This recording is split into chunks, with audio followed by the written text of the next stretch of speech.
Ooga fucking ooga cunts, and welcome back to CNN, the Cunt News Network. We're the show that brings you the news that other people have already brought you because we didn't write these articles. None of this is what we wrote. We're fake news. Don't fucking really listen to us. I mean, we're going to tell you stuff that's out there. Just, don't pretend like this is information me, Brendan, and Ishtar found. Nah, we did online. Anyways, tonight we've got an interesting triggering show for you. It's going to be triggerific because we have purposely looked for the most annoying articles that we could throw at Brockus. So I hope everyone's got their popcorn for the rage. I'm literally wearing a show without Brockus rage. True. But I'm legitimately wearing my my Red Lantern Corps T-shirt tonight because I knew what was coming this week. Specifically after Ren had dropped a couple of special nerd bombs on me that just pissed me the hell off. But tonight we're actually going to start off with one of the titles, one of the title stories, the Shroud of Turin. The Shroud of Turin. There we go. Yeah, that one. We didn't get to talk about that one last week, so we're going to talk about that one first this week. Why don't you go ahead and take it away, Ishtar? Do you know what the Shroud of Turin is? I know it's the thing that they wrapped Jesus in when he died and was resurrected and everything, but that's as far as it goes. Okay, well, you have the basics. So, let's go into it. A new high-tech forensic study of the blood flows on the Shroud of Turin, a mysterious linen some Christians believe is Jesus' burial cloth, is the latest analysis to suggest that it is the most likely a medieval fake. Oh. Hold on a second. What the hell? What? Oh,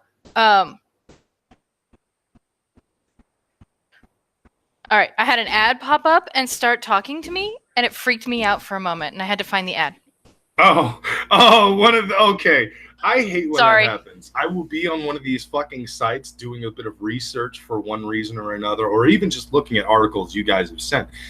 And all of a sudden, I will just hear a voice like it's a commercial playing in my head, but I'm not seeing any video playing anywhere, and I'm freaking the fuck out because I think, they finally did it. The government really has implanted a tiny satellite into my brain and is now controlling me via infomercials and stuff. Fantastic. I'm fucked. Yeah, it's like, God, are you talking to me? And why are you talking about an IBM? The hell? God loves IBMs. Anyway, the results of the investigation, in which scientists used a volunteer and a mannequin and employed sophisticated techniques such as blood stain pattern analysis, was published in the latest edition of the Journal of Forensic Sciences. The Roman Catholic Church has not taken an official position on the authenticity of cloth, which bears an image reversed like a photographic negative of a man with the wounds of a crucifixion. It shows the back... No, I don't like this website. Okay, shows the back and front of a bearded man, his arms crossed on his chest. It is marked by what appears to be rivulets of blood from wounds in the wrists, feet, and side. Skeptics say the cloth, which measures 14 feet, 4 inches by 3 feet, 7 inches, is a masterful medieval forgery. Carbon dating tests in 1988 put it between 1260 and 1390, but some have challenged their accuracy. The latest study was restricted to blood flows that would have resulted from some wounds. Those of the left hand, the forearms, a wound in the side that the Bible says was caused by a lance, and blood stains near the near the waist. A tiny tube was inserted into the wrist of a volunteer to simulate dripping from a wound where a crucifixion nail would have been inserted.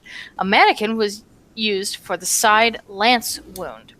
Using instruments such as a ballistic angle finder, the study showed that the direction and behavior of the rivulets of blood did not match those evidenced in high-resolution photographs of the shroud. The cloth is housed in a special case in the Turin Cathedral and only goes on display on rare occasions. When the volunteer was in various reclining positions, the blood movement never matched the shroud, said the study. Assuming that the red stains on the Turin linen are actually blood from the crucifixion wounds, the results of the experiments demonstrate that the alleged flowing patterns from different areas of the body are not consistent with each other, it said.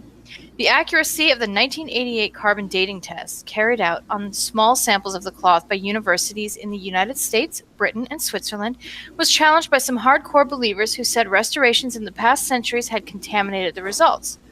The history of the Shroud is long and controversial.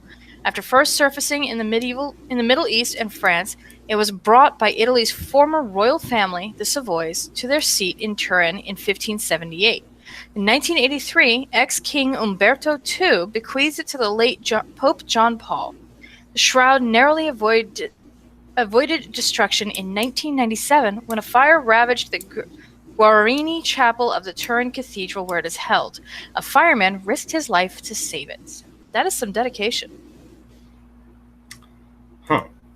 That is some major dedication. You know, I actually vaguely remember a documentary about this very same topic several years ago, where they were talking about the essentially the Shroud itself, and basically towards the end of the document, they actually, or the documentary, they said something to the effects of, to this day, and this was, I think, early 2000s, to this day, the Vatican has yet to allow anyone further analysis on the Shroud itself, because apparently in the past, some analysis was actually allowed under very close watchful eyes by the Vatican, and they wouldn't allow scientists to go too far into it. They also even had planted scientists in fucking with the information that they were gathering and stuff like that, to basically make it more confusing than it needed to be and such. And I think we just discovered why the Vatican refused to let anybody actually examine it. Not just because it was a holy relic, but because, you know, they kind of knew. Possibly. But what can you do? You know, I mean, how are you going to go and say that this is... Sorry, my train of thought is just derailing like nobody's business right now. How can you tell a whole bunch of people in that time frame, hey, this is fake, and not get lynched? Point.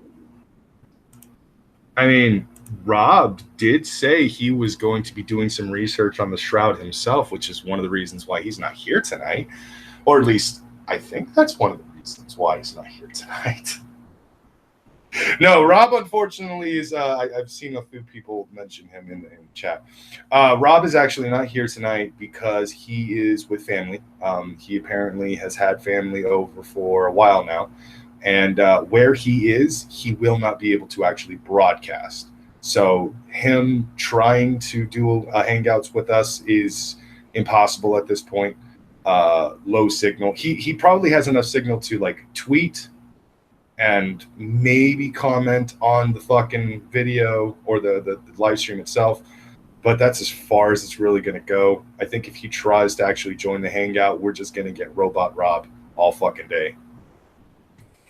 Don't you love Robot Rob, though? Robot Rob doesn't... I say it's annoying. It's entertaining. No! It's bad, Ishtar! Antoine says, I have him tied up in my basement. I am no longer dealing with his slights by calling me Antoinicion. Oh, Antoinicion. Don't be so mean. Let Rob go. Hashtag free Rob. Hashtag Well, hashtag we need a new co-host. Hashtag bring it, bitch! All right, we'll be taking auditions. Yeah. So One Rocket incessantly until he gives you what you want. One co-host may unfortunately be tied up in the basement as well. One co-host may be dead. We Yeah. can neither confirm nor deny whether he is or is not dead. However, another co-host seems to be kind of unkillable at this point. Just going off of my own stupidity recently. Unkillable. Well, I mean, if electricity can't kill me, then nothing can. Ha-ha! What did you do to piss off electricity? I didn't do anything that pissed off electricity. I got shocked like a motherfucker the other day, though. What'd you do? Oh, nothing. It's just me playing a joke on the fact that I have electrotherapy pads. Oh, okay. Yeah. Oh, okay. I set it too high recently because I wasn't paying attention, and so my arm and neck went into this twisting, jerking motion because I had accidentally pushed the button too many times. Brachus. Yes, I know I'm dumb. No, but God damn. Now everybody's kind of picturing an orc just like a broke neck orc leaning on his right shoulder, just like, yeah, I need a little bit of help here. More like I'm picturing an orc with every piece of body hair just completely froed. You look kind of like a poodle in my head. It's pretty funny. I've been getting enough shit with like animal cuteness and stuff lately. I don't need more added on, Ishtar. Well, I didn't know that. But yeah, you look kind of like a poodle with great big fangs. It's pretty fucking hilarious. Hashtag Brachus is a poodle. Angry pixies equals electricity. Hashtag... I'm trying to come up with a way to combine poodle with Brachus. I'm not coming up with anything. Oh, Will says that you're not a poodle, you're a bunny. Oh, God, yeah. That's because Will has been paying attention to the recent memeings of the Brachus. And one of them is I have a bun bum on my head. Aww. Bunny bun Brachus. Well, I'm referred to as fucking Brachus Fufu now. Brachus Fufu, that's adorable. Brachus Fufu. Yes. Brachus Fufu, hopping through the forest, scooping up the field mice and popping them on the head. That's exactly where it comes from, and you could thank Little Miss Anonymous for that shit. I'm gonna actually have to thank her for that because now I want to sing that entire song to you. Oh, gee, fellas, don't do that. I'm self-conscious about myself. Well, given the fact that I am a terrible singer, that tells you something. Yeah. No, okay, but there was something I wanted to say about the Shroud. Yeah. I do find it quite humorous that all of these holy relics that have actually been examined and looked at over many, many years, even though the Vatican has been against it wholeheartedly for so long, people have actually taken the time to examine the information that they were allowed to have and have still, from that very minimal amount of info gathering, come to the conclusion this shit is fake. None of this is real. Antoine has the perfect answer. Brachus. What? Poodle and Brachus. Brachus. God damn it. Now I just sound like a chocolate-coated fucking Japanese snack. Yes, you do. I'm not going to lie. That just means all the Japanese ladies are going to love me. None of that is true, but I want to dream. Just dream. Just keep dreaming. I am going to keep dreaming, goddammit. And in my dreams, I don't know who that big-boobed woman is with red hair, but I will find her and or make her one of these days. I think I just confessed that I'm going to end up turning myself into like a Frankenstein at some point in the future. You have, Yes, you have. Yeah. Yeah, you did. Oh, God. Could you imagine a thumbnail for that one? Samaj! Samaj, get on it. Dr. Brachus von Frankenstein. Oh, no.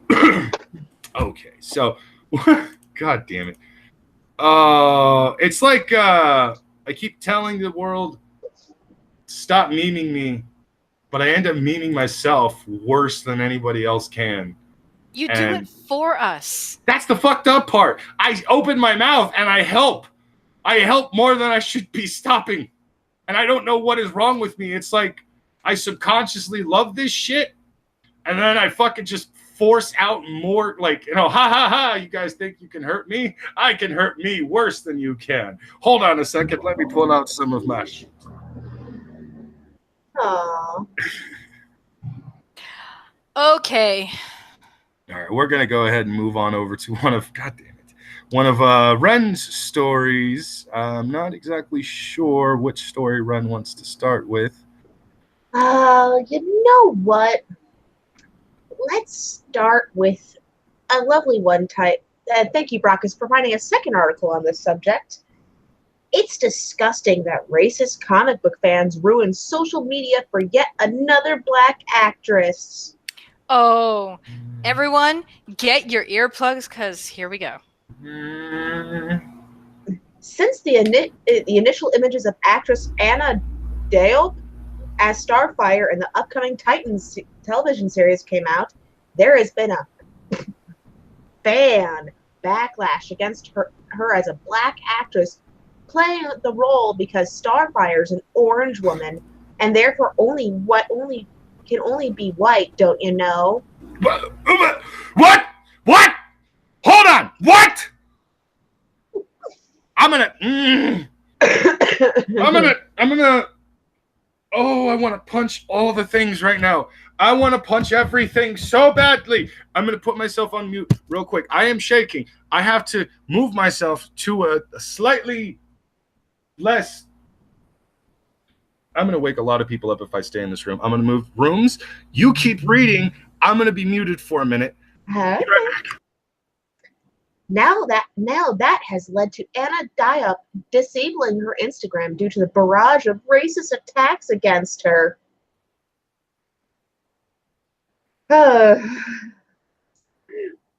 Yes, Brockus Rage. Continuing. Now it is totally possible to dislike the way Diop is styled in the series, judging by the stills, and I have been critical of that myself, without resorting to racist-ass statements about how Diop is not attractive enough to play Starfire, or that a black woman can't play Starfire at all. And the problem is they show a tweet where someone says, I don't care for her skin color. I just wish that she was cast as a prettier person than Anna. Translation, they were suggesting maybe a hotter actress might have been better for the role. Just saying. Prosthetics do a lot for an actress's figure. You'd be more interested in, can she pull the role off? Okay. I'd be fine if she could pull the role off. Here's the thing. Body paint is a thing. The actress who plays Gamora is a black chick. A light-skinned black chick. A light-skinned black chick, but still, she's a black chick. They paint her green. Isn't Domino from Deadpool 2 also a black chick? She's supposed to be white. She was supposed to be white? Yes, Domino is supposed to be white. But the actress who plays her is a light-skinned black chick. Who did, from everything I've heard, an amazing job? She did.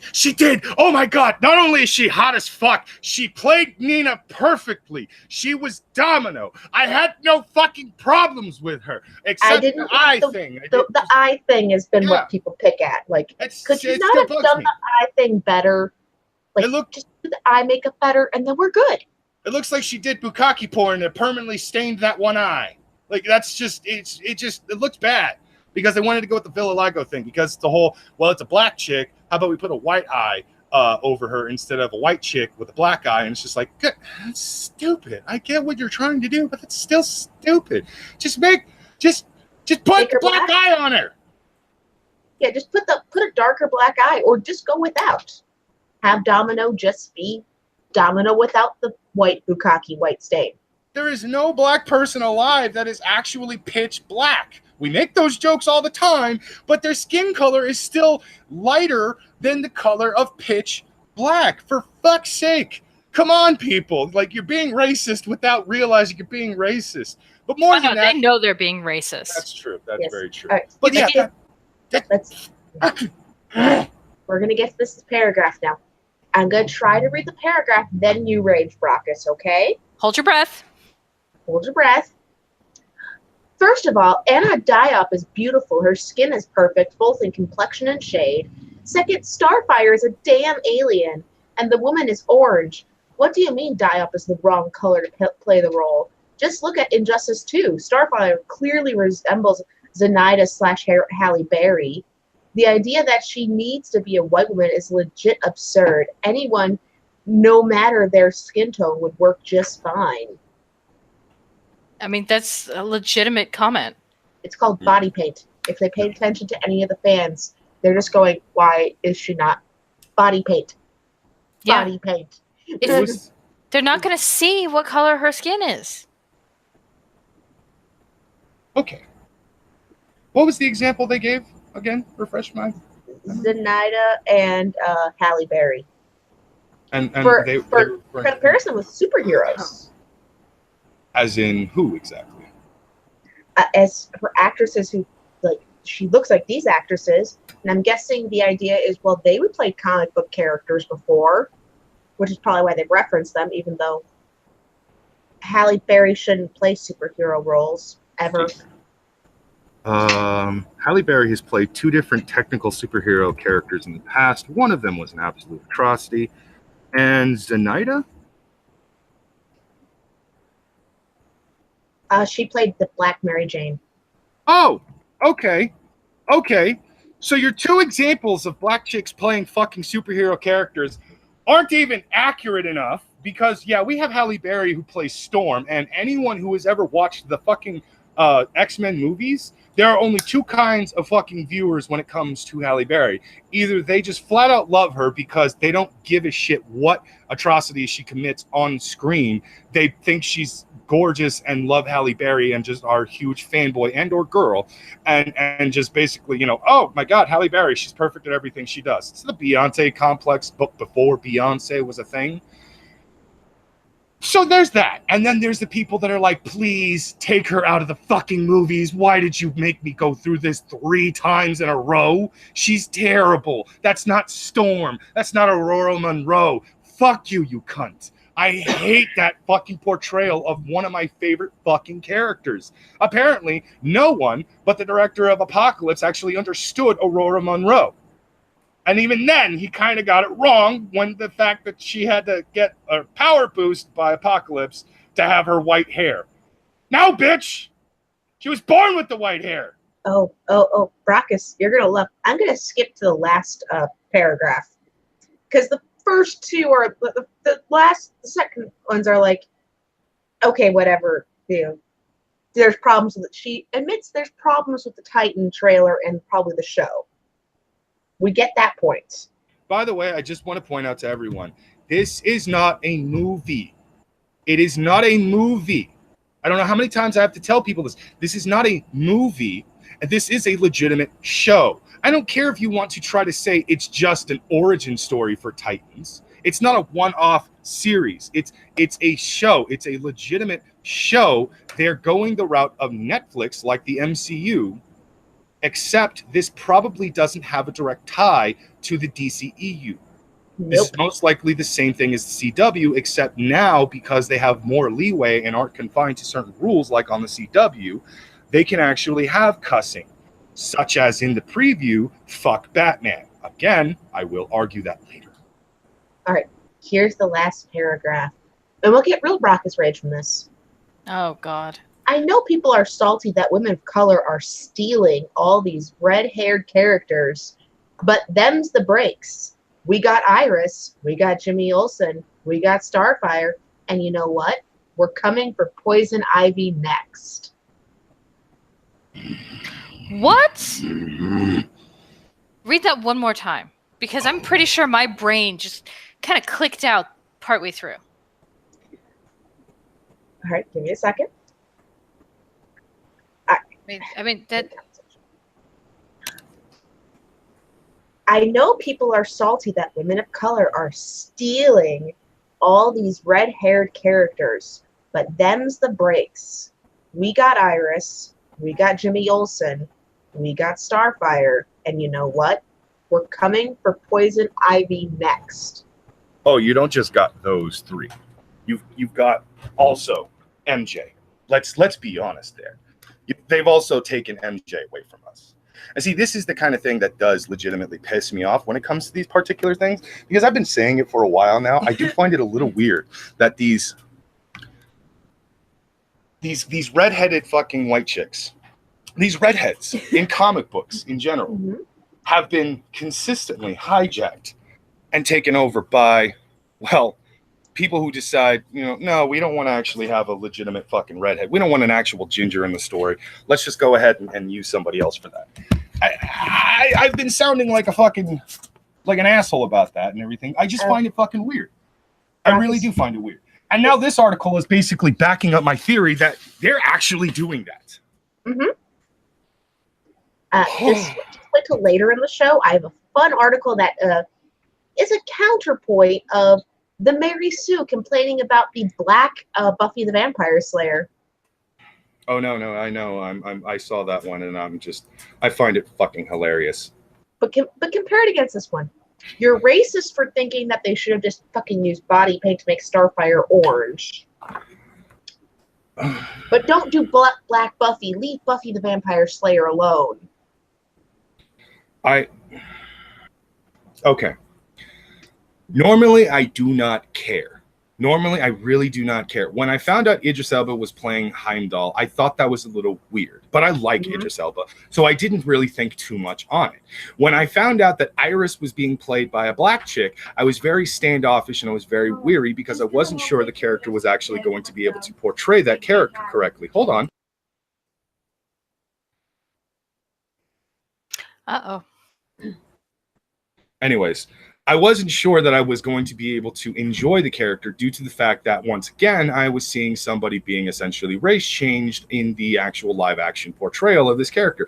I wasn't sure what was going to happen, but I was pleasantly surprised because the actress who played Iris did a damn good job. That was very much Iris West. The type of Iris West I would have expected to see. Wasn't exactly Iris in the beginning of the series. I felt like maybe they were trying to go a different route simply because it was, the whole parallel universe kind of thing. So it was their version of Iris. And I was like, I guess I can accept that. And then she kind of fully came into being legit Iris West in season 2. Season 3, they didn't give me that at all. So Iris West got hijacked by fucking SJW propaganda. Yeah. Well, maybe it's a conspiracy theory that black people just hate redheads. That's why they're taking all the redhead characters. And we have $2 from American Phoenix. Hello, Ren, Ishtar, and Baracus. How y'all doing? I'm doing good. I'm also doing well. Oh. Baracus, what do you think? Do you think that there's just some black people who actually hate redheads? No, actually, that's not even a do I think there are people out there like that. I've seen it.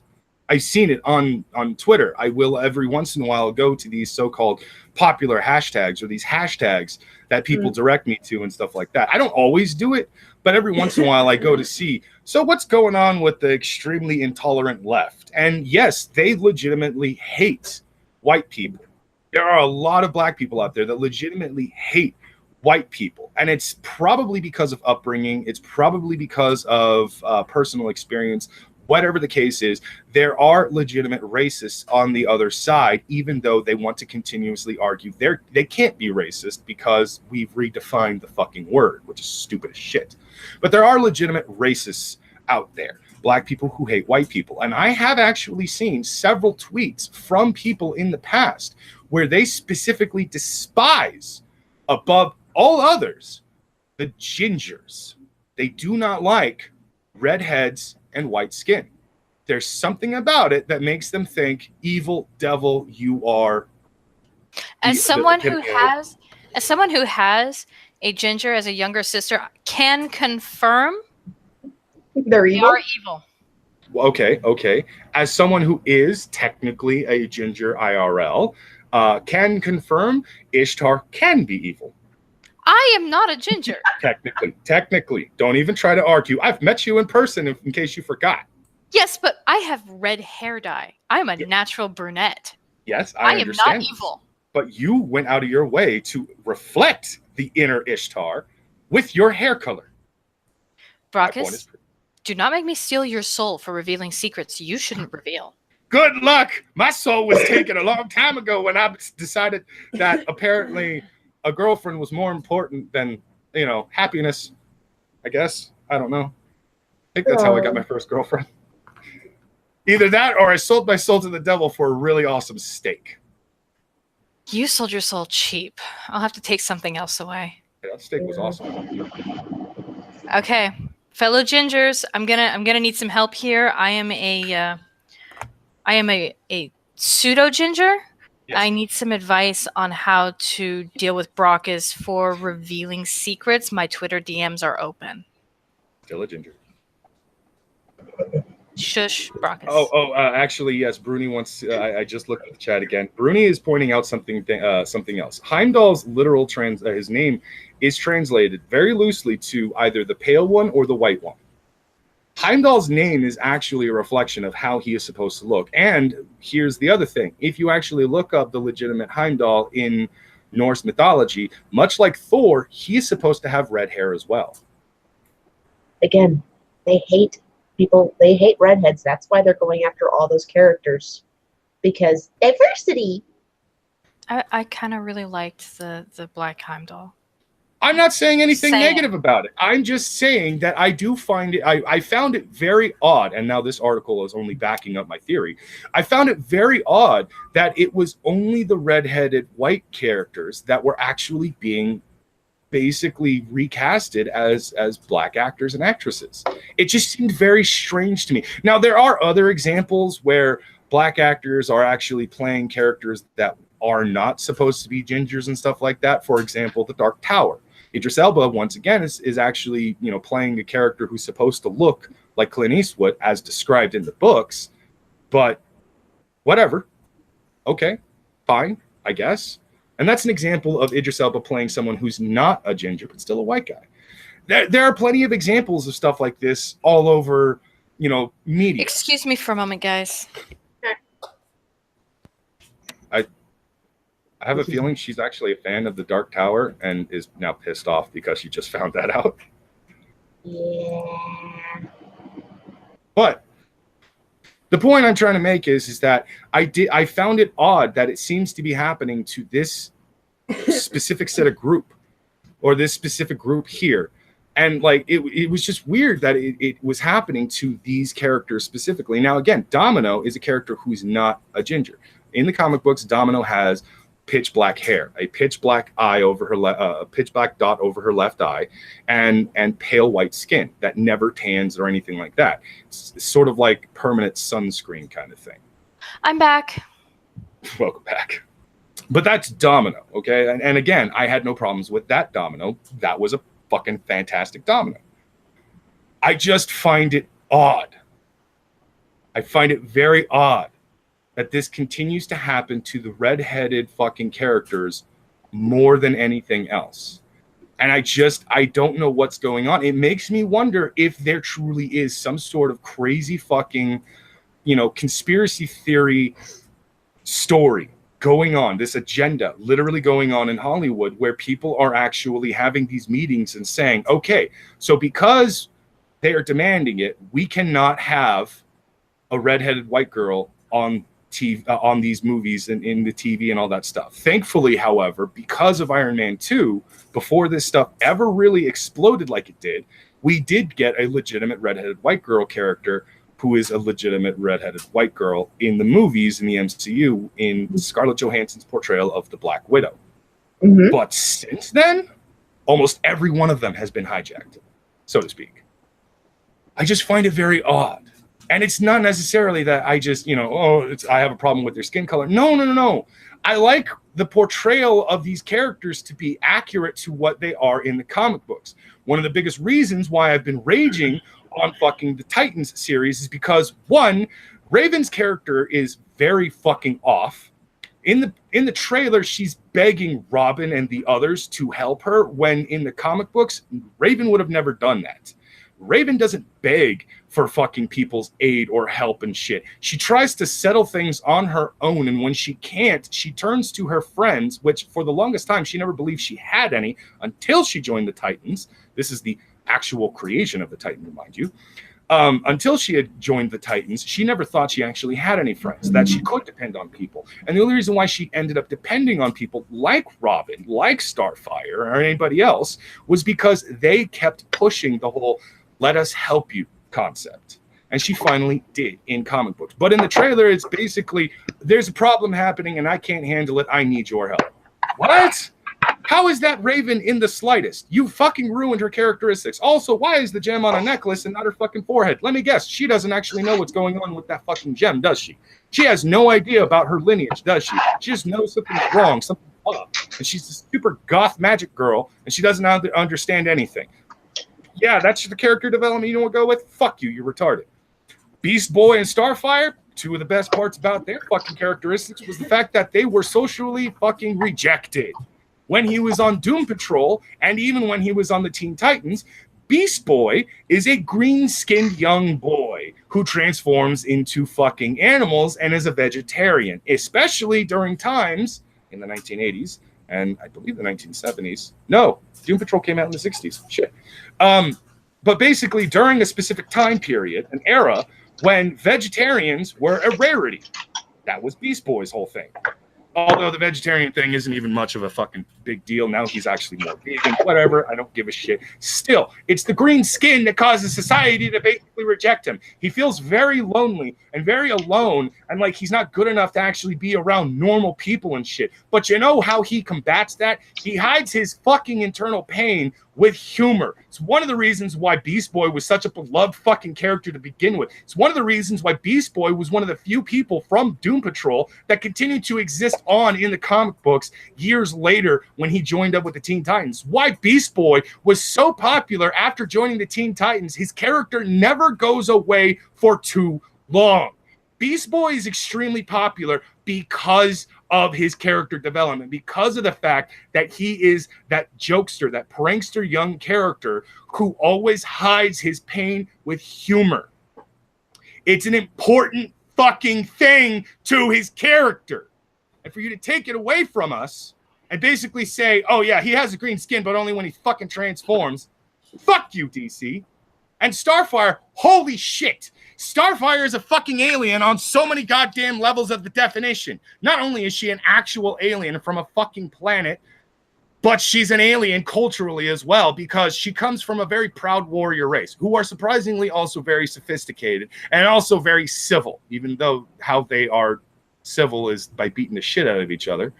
Still, very proud warrior race. Essentially think the Saiyans, but less conquer everything. And yeah, obviously, orange fucking skin. Her planet is very hot. Her planet's environment is very hostile.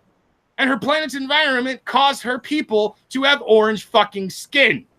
This is how she comes to be. This is why she is what she is. And of course, the powers and everything like that, flight, super strength, and her fucking ability to fire fucking fire, that's pretty much all hereditary from her people. No matter what planet she's on, she's still got those powers. She's not like Kal-El, where as soon as you put him under a red sun, all of a sudden, he's a fucking nothing. No. Tamaranians are badass in the sense that they're powerful no matter where they fucking go. They're basically the ultimate threat across the galaxy. If you get an army of Tamaranians coming after your ass, run, motherfucker, run! And it pisses me off that they have so little respect for this character who, again, society rejects because of her orange skin, because of the way she talks, because of how her society is. In the comic books, she clearly states that her people love many people at once, both emotionally, romantically, and even physically. The first two were mostly, the whole mental fucking state, emotion / mentality and everything like that. She comes from a fucking culture that is polygamous. Is that or is that not still fucking alien to Western society? Fucking Starfire, man. One of the reasons why I love her character so much. She's so fucking alien, it's adorable, and I can't help but love this character. But you're going to go ahead and say, no, we're not going to give you the orange skin because you have to accept the black women characters. Storm is one of my favorite fucking superheroes in general. Not because she's a fucking woman, not because she's a black chick, because she's powerful. She's fucking awesome. She is, by definition, a true leader character. Storm is fucking amazing. How dare you assume something of me just because you see that one of my favorite fucking characters is Gambit, aka Remy LeBeau / Remy Picard, depending on the fucking story. I would totally marry Remy LeBeau. Who wouldn't? My hero. Who wouldn't? I think that was the first sign I might have actually swung the other way because of how much I fucking love that character. I'm kidding for any Gambit fans out there who actually are not, fucking bi. Or Gambit and Rogue are the best ship ever, and I don't care who you are, you will never change my mind. Hey, they're siblings. Gambit and Rogue? No. You're no, thinking Gambit of and Rogue. Nightcrawler and Rogue aren't even siblings on a biological level. Rogue she has no siblings. I thought in the comics both of them were Mystique's kids. Just one got thrown off a cliff. No, that was Nightwish. Or Nightcrawler. Nightcrawler. Yeah, Nightcrawler is Mystique's biological son, but Rogue is Mystique's adopted daughter. I'm confusing things. I haven't gotten to sleep. Yes, so. you are. It's fine. But yes, I agree with Ishtar. They are my absolute 100% number one favorite ship. And I'm just so fucking pissed about the Starfire thing. We have talked way too much on this. We're gonna move on to the next topic. We're gonna go with one of Rob's stories. Ishtar, I believe you have some of them. I'm actually dividing them up between the two of you. So Ishtar, go ahead with the first of Rob's stories. Hold on, I gotta find where his long ass list starts for today. Let's see. Ren. Rob, here we go. Naked Florida woman story. Awesome. Woman high on heroin found pants down doing yoga in the road. She looks so stoned in the picture. I have questions, but I'm going to let you say them first. I'm going to let you continue with the article because you said pants down doing yoga. Yeah. That means that she didn't get the pants fully off. Shh. Peace, little bun. Let me read to you. On Wednesday of last week, police found 51-year-old Michelle Renee Cernak stripping and doing yoga in the middle of a road a few blocks from a middle school in Orlando, Florida, and to the surprise of no one, Cernak was high on drugs. Around 3:40 p.m., police received a call from onlookers reporting a woman taking off her clothes between yoga stretches, fearing that she may be under the influence of something. They advised the female had her jeans down to her ankles with only her panties covering her private area, the police report read. The officers arrived to find Cernak indeed with her pants around her ankles and her gold Chevy GMC pickup truck on the side of the road, engine still running, driver's door still open. During their search, police found Cernak's ID and car tags that indicated she was actually from Texas, so she is a false Florida woman. They also found she was in possession of heroin, a syringe, a crack pipe, and 3 different types of prescription pills. During questioning, Cernak admitted to police that a wound found on her ankle was from shooting heroin. Cernak has been charged with possession of heroin and drug paraphernalia and is currently being held in Marion County Jail on a $5,000 bond. Okay, can you please spell that last name? Cernak. So it was either Kernak or Cernak. No. I'm pretty sure it's Cernak. Okay. It's just funny to me because it's like, that's an odd name to have. Will says the fact she wasn't from Florida is why she wasn't totally naked. Will has a good point. That is an excellent point. Naked yoga would be 100% Florida. Half naked yoga, you're not originally from Florida, but you're still in Florida. You're close enough. Yep. It's like the state has totally accepted you. Now here's your crazy.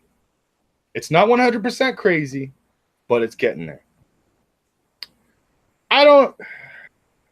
You said 51-year-old. Yes. And I'm immediately high on heroin.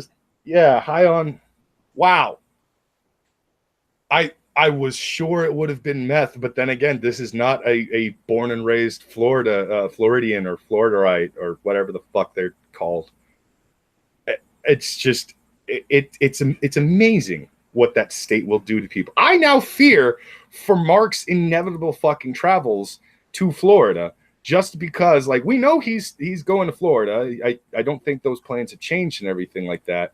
But it's just worrying me because it's like, are they what's Mark going to do while he's there? It's so fucking strange. I don't know what to... Mark, don't do it. That's all.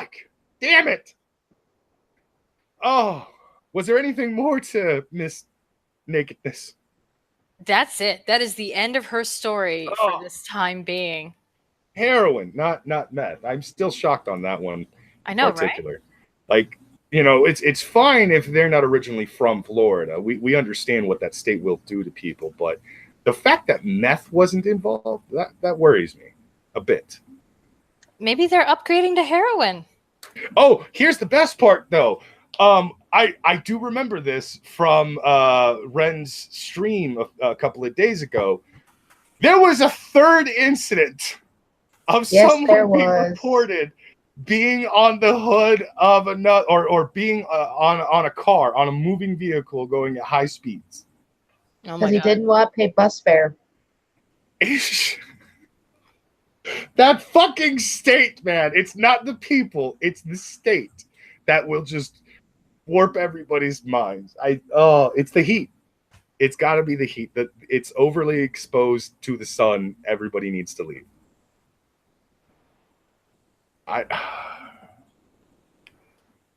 We're done. Jesus fucking goddamn Florida. Does everyone have Kool-Aid? Let's just get off this ride. I don't know what to think anymore. Okay, so we're gonna move on then to another story. Ren, give us one of yours. Or no, actually, I actually did come prepared with my own story. Really? I remembered this. Yes. So this is a story that I had actually stumbled across throughout the week, and it genuinely pissed me off. Just because the lack of communication and talking of this particular story really does upset me. Woman arrested for burning and death of kidnapped 6-month-old. Oh, this is gonna. Oh, Ren, psychic hugs. Yeah. Now, I had a feeling that this is a story that Ren was not going to enjoy, especially because, you know, mommy has kids. Yeah. So this is one of those stories. I did not pick this intentionally to trigger anyone in particular. I picked this story because there is no one really talking about this. I actually discovered that Cass Warfox had actually found this story, so far as I can tell, had found this story and actually started tweeting about it on Twitter. And I believe Ian Miles Chong had even actually tweeted about this story as well. But I see next to nobody making videos about this. I see next to nobody really talking about this. It had its 15 minutes of fame, and then it disappeared. And its 15 minutes of fame wasn't even really 15 minutes of fame. It was a brief commotion of speaking among people on Twitter, and then nothing. And I'm a little disappointed that this didn't catch more traction, because it's shit like this that disgusts the fuck out of me, because I have yet to find any motivation for this actual crime. But I am not going to try to pronounce this very Cajun sounding name. So fuck it. It's in Louisiana. A woman has been arrested and charged with first-degree murder after a 6-month-old baby was kidnapped and found severely burned an hour later. 25-year-old Felicia Marie Nicole Smith, that last name kind of gives you a hint as to why crazy, has been charged with first-degree murder of Levi Cole Ellerby. Ellerby's mother told the police department of this particular city that I'm not going to try to butcher or even say, super Cajun. that the men banged on the door of her trailer around 9 p.m. on July 17th. She said the men sprayed her with a substance believed to have been pepper spray, and she fled the trailer to get away from the men. Now, apparently, they did a piss poor job of explaining that it was actually not just her, but various assailants as well, but she was the only one found and arrested for this. When she returned, the baby's mother said she realized her infant son was missing. Firefighters found the baby severely burned about 1 mile away, approximately 1 hour after the kidnapping was initially reported. He later died of his wounds after being airlifted to a burn center in Shreveport. On July 21st, the Louisiana Office of State Fire Marshal and the Nacho, I'm gonna fucking call it that. The Nacho Police Department placed Smith under arrest for the first-degree murder of Ellerby. The investigation is ongoing, and no further details have been released at this time. Now, this is all I've found on the story so far. If there are any more updates to this, definitely let us know, because this story pisses me off. Burn in hell is all I have to say. What was the fucking motivation for doing something like this? Why would you torture and kill a 6-month-old child?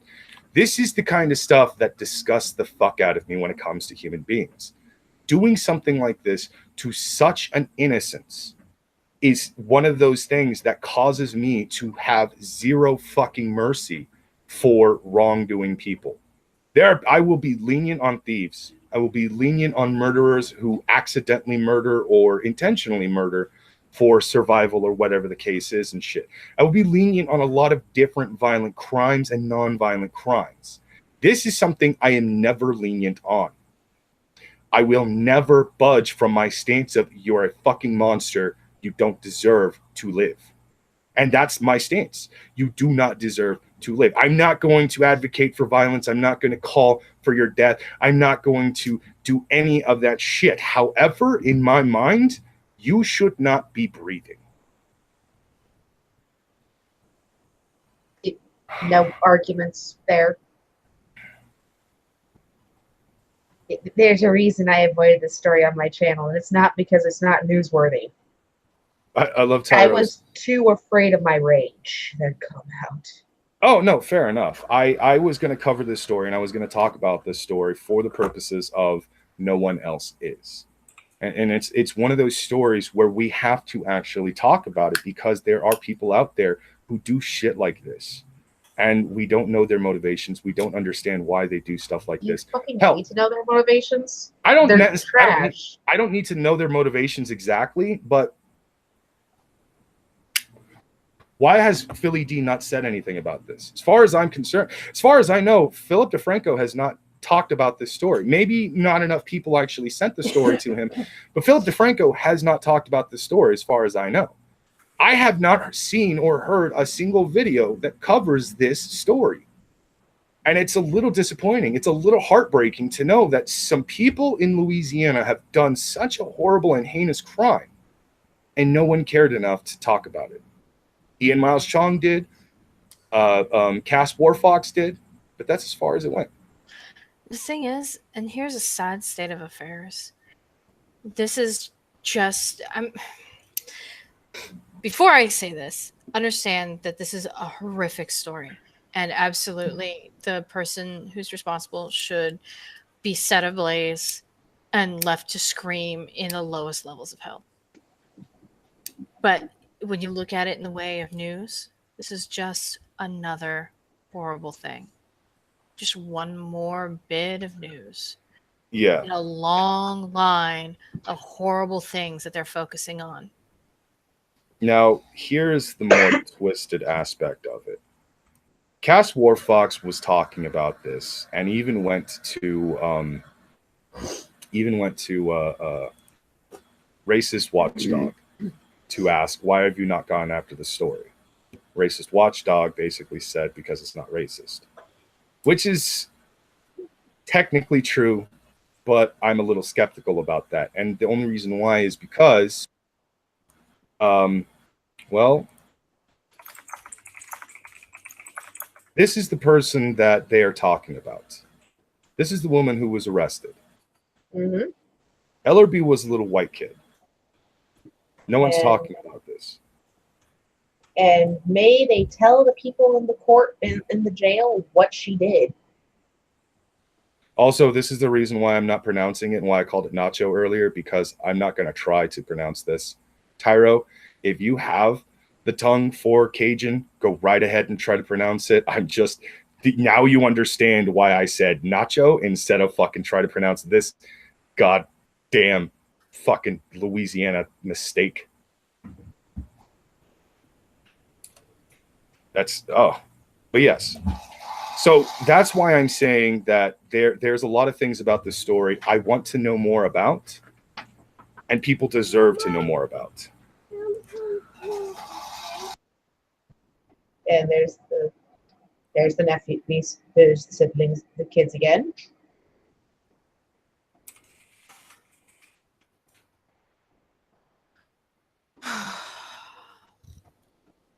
On that depressing thing, Can we talk about something else? yeah, Yes, sorry, I had people in the background. Let's move on to one of Ren's stories, or Ren can actually take one of Rob's stories. Either one works. we will talk about, because we're going to move to something that makes you rage and us happier, because... Oh, me getting angry is what's happy about this. God damn it. Yes. It brings joy to our lives. Right now, we could really... Uzi, if you have more on that story, please send it to me, or have Irate Prostate send it to me. Basically, like I said, I want to know more about this story. That's all I've ever found on it. Anyways, continue. Right.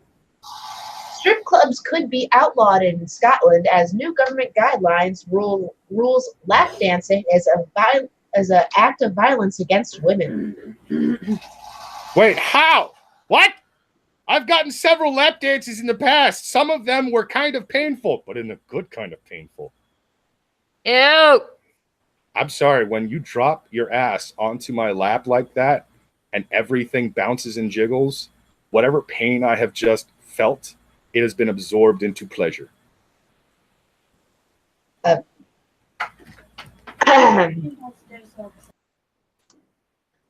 The new regulations will allow councils to set a maximum number of strip club venues in their area, which could be 0. The new draft guidelines set the official Scottish government strategy, deeming stripping as an act of violence against women and girls. It classifies lap dancing, stripping, and pornography as acts of violence alongside physical and psychological abuse in relationships, rape, child sex abuse, human trafficking, and workplace sexual harassment. That doesn't. I don't. What? There are a lot of men in Scotland who are going to, and some females who are going to be real unhappy with this. How? I don't. In every lap dance situation and scenario, the man is not in charge. Women are in charge. None of it is even remote. Well, okay, there are a few, because I have watched some pretty dark porn videos in the past. There are some situations in which the men are clearly in charge, but those were staged. I'm not sure if that's ever actually happened IRL. Still, but most of the time, especially at the clubs, it's not because there are women demanding it. They are shelling out $200 for this woman to grind on her ass on his face. Men are getting pink eye on the nightly on purpose. They're demanding this, but they are paying for it with hard-earned money. How is any of this an act of violence against women? Especially since, to my understanding, most strippers volunteer for this because it pays well. Now, granted, I have seen a few movies in my day where, you know, the story follows a stripper and she's only a stripper because she's very poor and she can't make money any other way. So she's got to be a stripper. There's the age-old story of, you know, and then there's that song. College. Trying to make the way to college, all that. There are various different scenarios, but yes, for the most part, yes, women are voluntarily being strippers. For fuck's sake, the chick, the 17-year-old from Teen Pregnancy, what's her fucking name? Ferris Abraham or some shit like that. Sarah Abraham, the one who ended up doing anal porn when she got older. Hey, Brockus. Huh? Antoine says that you have gotten pink eye from a stripper's ass confirmed. No, yeah, I have. Okay. Oh, he's on tonight. I've actually been to strip clubs a few times, and me and my friends joked because I legitimately woke up one day after we had gone to a strip club, and I had pink eye, and we had a good old laugh, and I was just like, yeah, I'm not mad, but hey, it's a thing. Turns out it actually wasn't because of the strip club. It's because I do have a mild cat allergy, and our neighbors had cats, and I was petting one the previous night and shit, and it's just, anyways, still, it's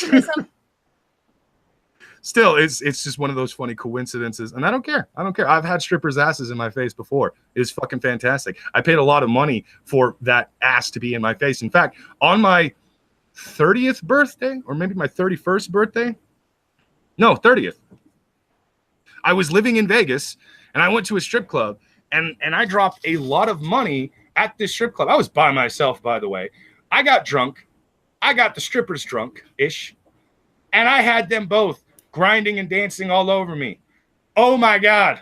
I think that was when I discovered I think I might have a black girl fetish, because almost every time I go to a strip club, I have at least one black girl who works there just grinding on my junk at some point or another. I don't know what it is.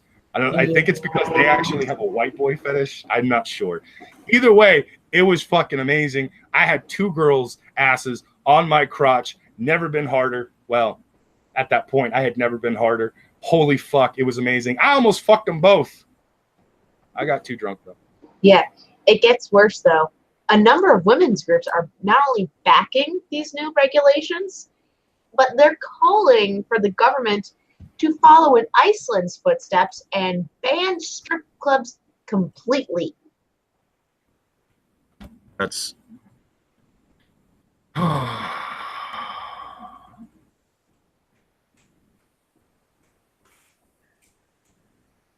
White power motherfuckers. I do what I want. And their whole argument is that this harms women, or harms all women, by promoting objectification of the female bodies, and is also associated with poor working conditions and causes drinking problems amongst the dancers.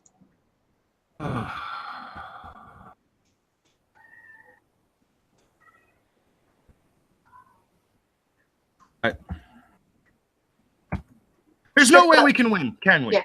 Well, the strip club owners are the only ones who have the good arguments, which is saying, yeah, protect the women by taking away jobs from women because that works. This is the constant fucking argument. This is the oh my God, how is feminism for women? How? When all your campaigning is constantly putting women out of work. You took women who are essentially gorgeous, who are actually getting a lot of fucking money just for being pretty. Mind you, not once have I seen anyone actually taking an argument towards the men who have this exact same job. The men whose only purpose is to stand there and look fucking pretty and be models at different like conventions or events and stuff like that. Because trust me, those do exist. There's just not as much of them, and they're not talked about as much as the other chicks. But the girls who were essentially kicked out of their jobs because a bunch of fucking feminists want to throw a fucking fit because they're not pretty enough to be models for fucking like, you know, pro race car magazines and pro race car fucking products and shit. Because you don't see the average woman on the fucking monster posters and shit like that, suddenly those jobs are toxic. Suddenly those jobs are fucking horrible. They're bad. All it does is continue to promote toxic masculinity and the patriarchy. How about you do something about it if you have such a fucking problem? And I don't mean get rid of the jobs. I mean better and improve yourself. If you truly envy these women and how they look, why don't you try your best to model yourself after them? Either that or shut the fuck up and stop bitching. Because I'm seriously sick and fucking tired of constantly hearing, we're for betterment of women, we're for women. You are breaking women all over the place. You are constantly telling women that they are too weak to do anything, while at the same time telling them that they're fucking strong. You are contradicting your own arguments every fucking time you open your mouth. And on top of that, you are taking away some of the best paying jobs for women. Yes, we can argue and make an argument. It's exploiting their fucking bodies and it's there for the male gaze and shit. But what's wrong with that? Again, I point out there are plenty of jobs where men do the exact same shit. You've got no fucking problems with that. Chippendales and the Thunder Down Under are two of the biggest all-male strip clubs you can ever fucking go to. Do you know what fucking doesn't happen? People protesting the fucking strip clubs where men shake their dicks in your face. And you want to fucking bitch about all fucking strip clubs that have women in it. Okay, hypocrite. Why don't you go sit in your fucking corner and bitch about how your fucking boobs aren't big enough and that it's unrealistic for women like fucking Abigail Ratchford to have such a giant rack naturally. Or fucking, I don't know, a person who actually is on your side, fucking Angie Utgard. I think that's either that or it's Lindsay Pellis. These are three women that have naturally huge racks, and one of them is actually a feminist. It's fucking weird. All right. Also, we have $5 from American Phoenix. Feminists won't be happy until women legally have to wear burqas.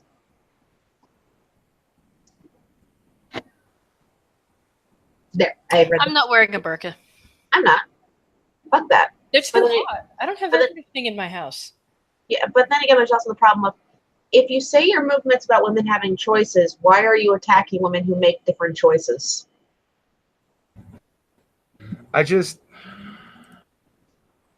It doesn't make any sense. It's like them complaining against the race car girls.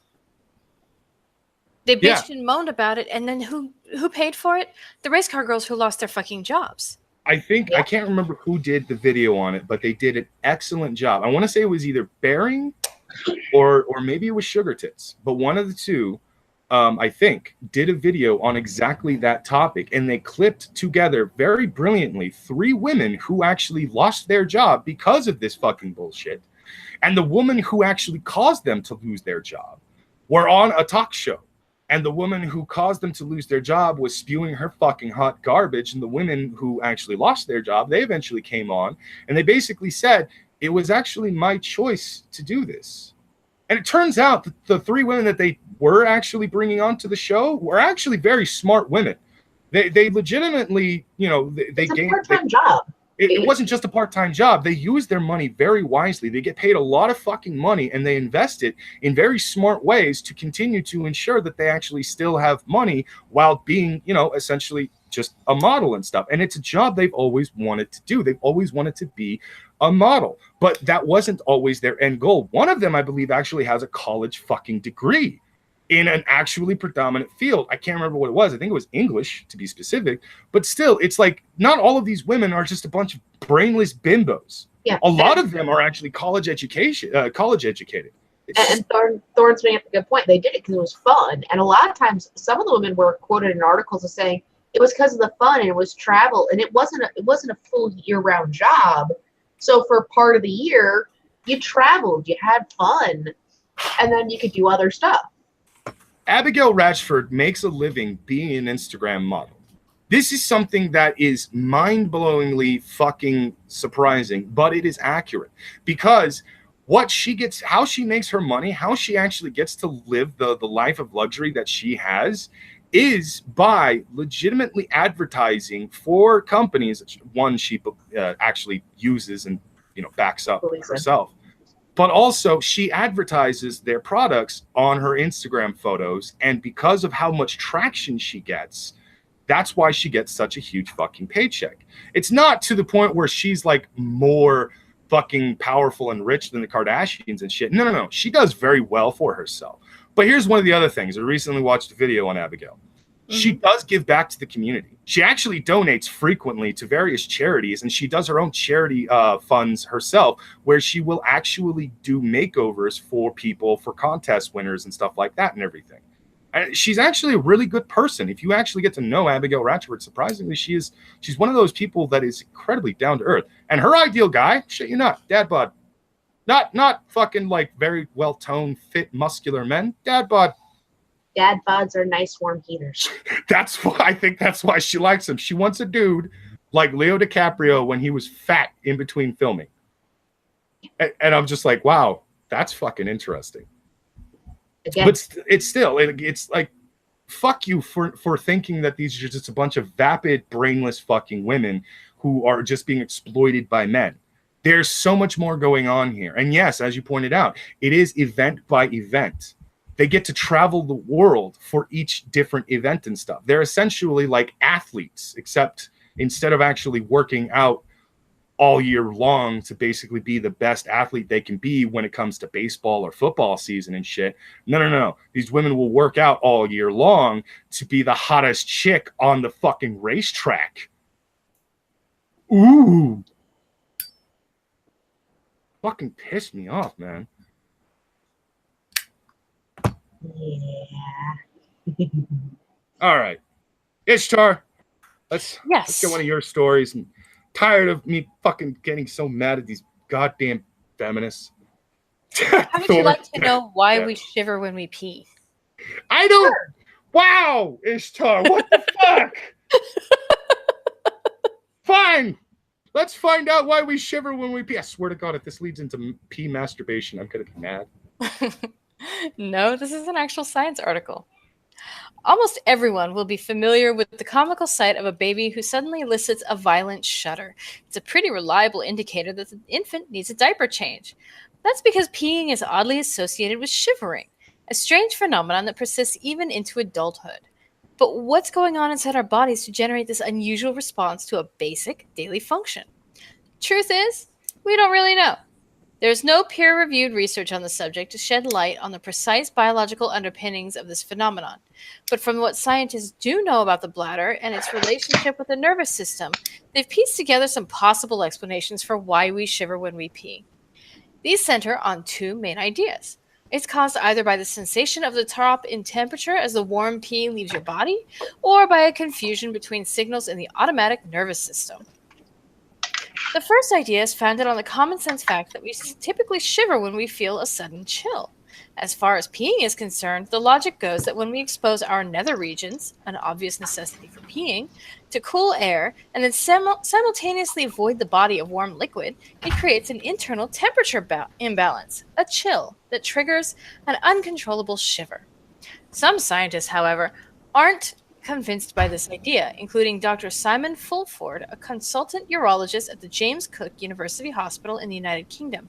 He prefers the alternative theory, which digs deeper into the nervous system for clues.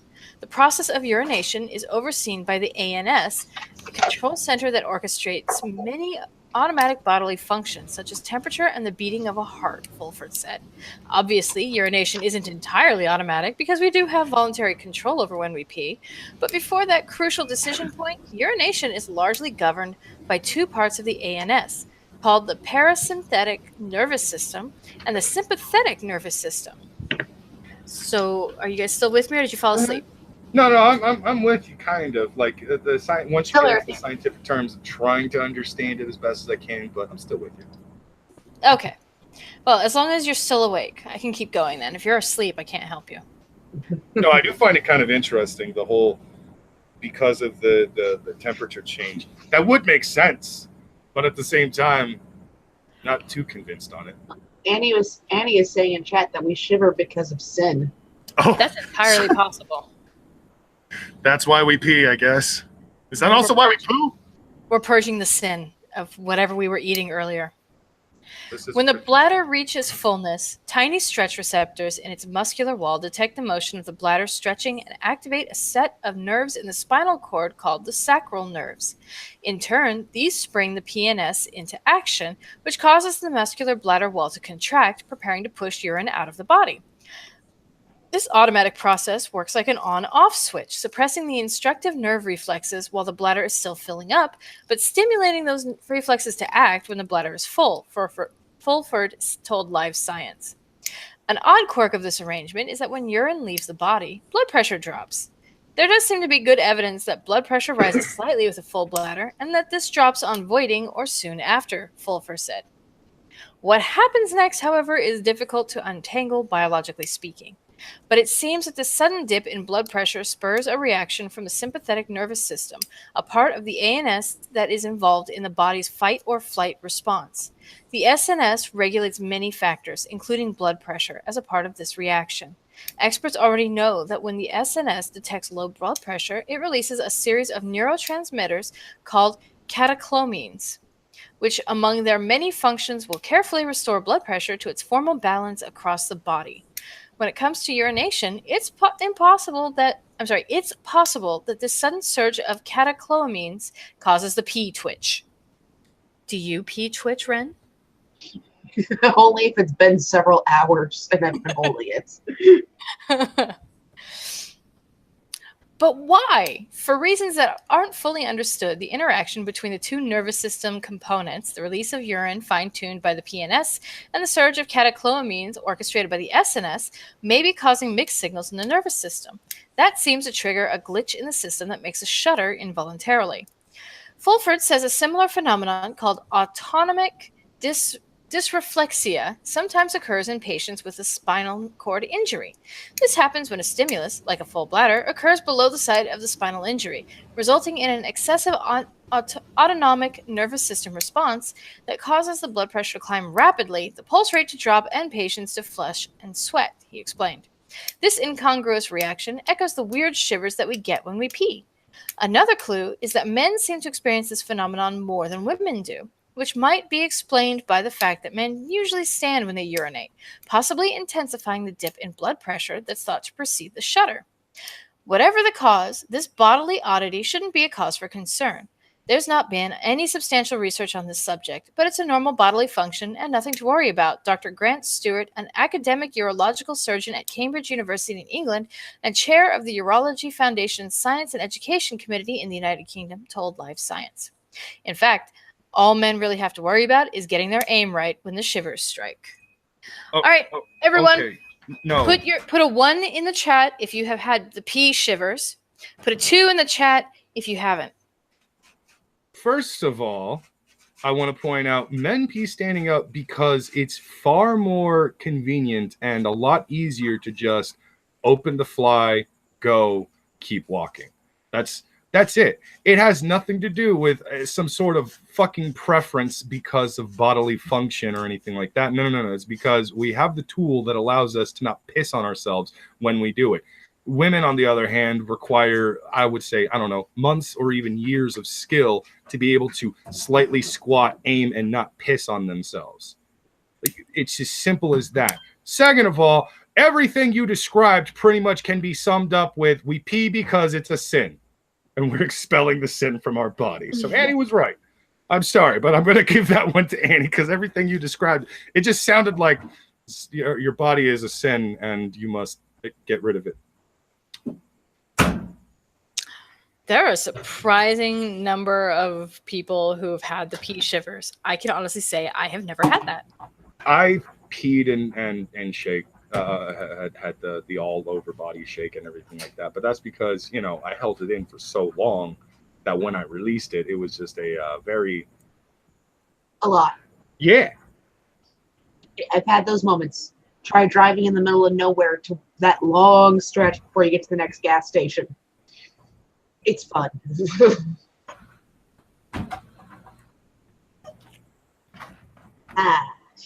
And we got quiet again. Although I gotta say, it was a decent article. Very informative, interesting. I don't speak science, so I don't know that much of the science. Like, if anything, history was more my forte. Science and its technical terms and fucking scientific words and shit like that, they will go over my head. I have to legitimately look up the words, their meaning and stuff like that to even understand them. And I just usually don't do it. So, it's all layman's terms with me when it comes to science. I don't give two shits that much about it and stuff. If I start spewing out science from my mouth, it's because I think I know what I'm talking about. If it sounds like I don't know what I'm talking about, fuck it, whatever. I don't care. You're just going to make it up. Yes. No, I'm not going to make it up. I'm going to try to explain what I believe or what I've learned as best as I can in the, in layman's terms and shit like that, because like, I'm not going to go through the entire list of Latin words we use to describe shit. So, it's just, that's just how I am. I'm more of the historian of my family, and other people are, I guess, scientifically driven. I don't know. I just don't care enough. Still, pea shivers, they're a thing. And just for everyone to know, that's the sin not leaving your body. That's why you do that. You know what, Ren? Yeah? I don't think Brockus cares about my work. All the effort I Brockus. put through finding these articles, he doesn't care. I do Brockus. care. It's very informative. It's a nice change of pace compared to, the constant triggering of me. Besides, I actually like your articles because, like, the Shroud of Turin and fucking this, why do we shiver when we pee stuff, it's actually kind of interesting. I'm not going to lie about that. It's one of those things where it's like, oh, I never saw it that way before. But, I do care. It's just a different kind of care. I shiver after I burn a building down. Explain that with science. You've nutted your robes, hence the shiver. Science. That's what happened, Magog. You that's what, obviously, didn't need me or anyone else to explain that with science. Yes. Should I read one of Rob's? Let's move on to one of Rob's stories. Go ahead, Ren. Man enters Jacksonville store and chases people with live alligator. I don't. What's science have to say about this one? Jesus! Continue! A Facebook video shows a man chasing people in a Jacksonville convenience store wielding a live alligator. The man yells, "Y'all ain't out of beer, are ya? Is he taking the last bit of beer? You aren't taking the last bit of beer, are ya?" He was drunk and chasing people. All right. Wait. Ishtar, Yeah. do you know anyone who's a pretty heavy drinker? No. Because I was going to ask if you've ever met anybody who probably would have chased people down drunkenly for the last can of beer, the last bottle of beer, the last case of beer, with a dangerous animal of some sort. Because I have met a few of them. I understand where these eyewitnesses are coming from. I've witnessed shit like this myself. But holy fuck, let's get back to the article. Ren, continue. Right. Jesus. Excuse me, guys. I'll be right back. The incident is currently under investigation according to the Florida Fish and Wildlife Conservation Committee. Then they go into see. I'm not going to say the name. With the St. Augustine Alligator Farm says it's sad. I feel bad for the alligator. If you saw someone slamming a dog around like that, chasing people with it, you probably think the dogs would like that. Unlike our furry friends, alligators aren't built to handle too much excitement. So skip down. That's basically the rest of the article. That's all the article is. He chased people buying beer in a store with an alligator. I witnessed my friend chase other friends down in a backyard party with his dog because somebody had taken the last of his favorite kind of beer. Did the dog not like it? No, he basically trained the dog to where, like, if he's legitimately telling him like certain, aggressive words and shit like that, that the dog is going to be very aggressive and try to attack the person, even if he has been taught not to attack them in the past, whatever the case is. Like, basically, the dog was going ape shit because this guy was actually trying to get the last of those beers. What he didn't know was one of our other friends had actually bought another case of that and was bringing it to the party as we had, as that was going on and shit, but no one had told him. So it was fucking hilarious to watch him do that. I've never witnessed someone fucking chase another person down for beer while they themselves are drunk and with an alligator. Also, who the fuck has an alligator as a pet other than someone at a zoo?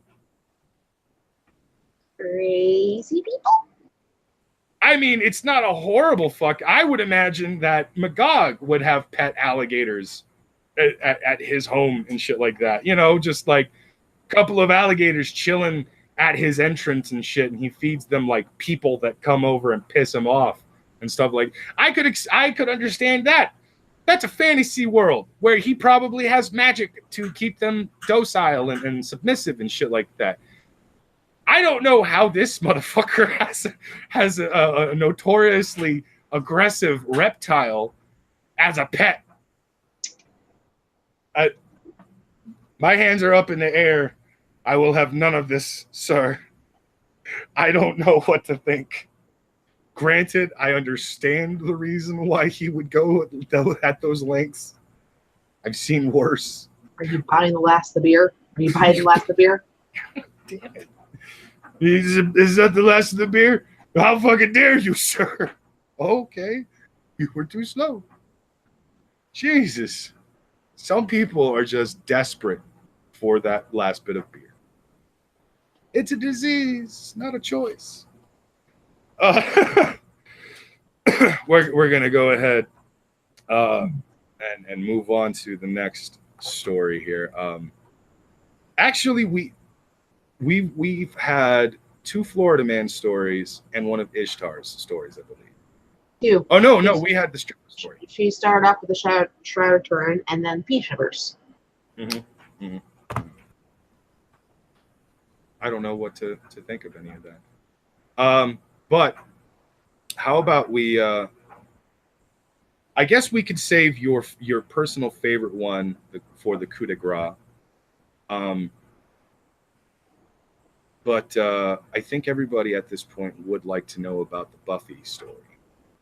Oh, the Buffy story. Okay. This one's also from the Mary Sue. Kind of a bit of a contrast to the first one. And it's titled, No, I Don't Want a Black Buffy Reboot, and Here Is Why. Now, before you go on, I just want to point out, one of the articles when we were talking about the Starfire bullshit earlier, that was also from the Mary Sue, was it not? Yes, that was. I'm back. Welcome back. Thank you. The Mary Sue bragging that they were taking all the red-haired characters and turning them black. Yes, and that was one of their more recent articles about this kind of stupid controversy, bragging about removing the actual representation of gingers in fucking comic book movies and TV shows. And now we go back a few weeks to this, to a massive controversy. See, this is why no one takes feminism seriously unless they're a feminist. Yeah. Because of your constant contradictions. One moment you're saying representation is important. The next you're saying, how fucking dare you question us? It's not a double standard. We're trying to push more representation by destroying another demographic. Fuck off with your shit. They're bragging about you. Brackus, keep that in mind, because I'm going to read just 2 paragraphs of this long article, because these 2 paragraphs tell me if this argument doesn't sound familiar. That's why I wish, ultimately, that this and even the upcoming Charm series were original concepts and not hopping on top of existing franchises in order to make them work. Black or non-white creators have our own vampire series that could be used for adaptation. There's, L.A. Banks is the vampire huntress legend, Octavia Butler's fledgling if it loses the age issues, and the Gilda stories by Jewel Gnomes, which is about a bisexual vampire from the 1850s. Unless original works from creators of color get made, it will never belong to that community. We will never get to say Buffy the Vampire Slayer and not have it belong to Joss Whedon and Sarah Michelle Gellar first and foremost, and considering Joss Whedon and the way he wrote the WOC and POC in the past, it's not the best place to start. Making the original concept argument with characters who are black instead of taking pre-existing characters. I wonder, have you heard this argument before? I don't know, maybe. Just perhaps, Ren, this is what we've been arguing for a long time now. Stop hijacking my shit because you want to push your bullshit. Thundercats Roar, the new She-Ra, couple of examples that have recently come out that might actually side with this argument. But fuck you, Mary Sue, because you basically decided, let's back this bullshit new She-Ra. Let's back this Thundercats Roar horse shit because it's so much better. I didn't like the original in the first place. Let's go ahead and change it. Don't touch it then if you didn't like it to begin with. Fuck up. I don't care what the studio is paying you. Tell them no. I'm not going to touch anything that actually has its own fucking fan base, that has its own actual origins and everything like that. I'm not going to fucking do any of that stuff. I'm going to create my own original shit. Can we get back to creating original shit, please? Can we get back to actually taking stuff that exists, but then changing it up enough to where it has those same elements, but it's not the same? You know, kind of like how a lot of original cartoons have actually existed. The Rugrats, for example. Why can't we get back to creating something like the Rugrats? Look what happened when they tried to continue the series. It didn't work out, did it? Because it was good as it was. You shouldn't have fucking done anything more to it. Same thing with Ren and Stimpy. Jesus fucking Christ. But this is my funny thing about this. The Mary Sue, the same website that's bitching about people saying, whoa, why can't Starfire, the actors who play Starfire, have body paint? Which essentially is the argument I've heard online of, hey, there are black cosplayers who do Starfire all the time. They can make it work, and a lot of them use body paint. Why aren't you using body paint? One of the things that I actually do not agree with when it came to that particular article, when they were bringing up that there are some people out there on Twitter, on social media, that are saying that the actress is not attractive. Oh, I'm sorry. No, that's a 10. She's a 10. Would bang. Would do. Hell yes. Would fucking do that. Oh, my God. Give me a chance. She's a 6 to me. I would tear that pussy up if given the opportunity. You do you. I think she's a 6, but that's me. I think she's fucking smoking hot. But here's the thing. I'm with you, Thorn. When this story broke out, Thorn sent me a link to an article. A link to a Twitter account of a black cosplay fucking chick who legitimately had already done a Starfire cosplay and showed off her probably $150 to $200 budget of wig, styling, makeup, and all of that shit. The makeup itself was cheap compared to the wig and costume and all that. And she basically was doing the whole orange face, orange skin thing. She legitimately painted herself that way and fucking did a bang up amazing job. She glitterified the fuck out of Starfire by putting on a lot of glitter and shit like that. But hey, you know what? It surprisingly worked. I didn't mind that because she was still doing the whole orange skin thing. It's called body amazing. It's called body paint. Right. The actress who played Gamora had body paint. and she was still a black actress. She was just painted green. And she did an amazing job.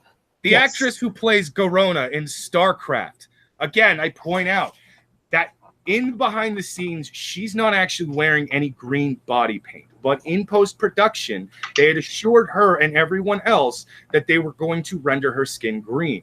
And they did. It is, to some people's eyes, very noticeable. And it makes them just not believe the green skin. It looks like trash. To me, it was fine because of what I was given. But they still gave us green Garona because she is supposed to be a half-orc. She has green skin.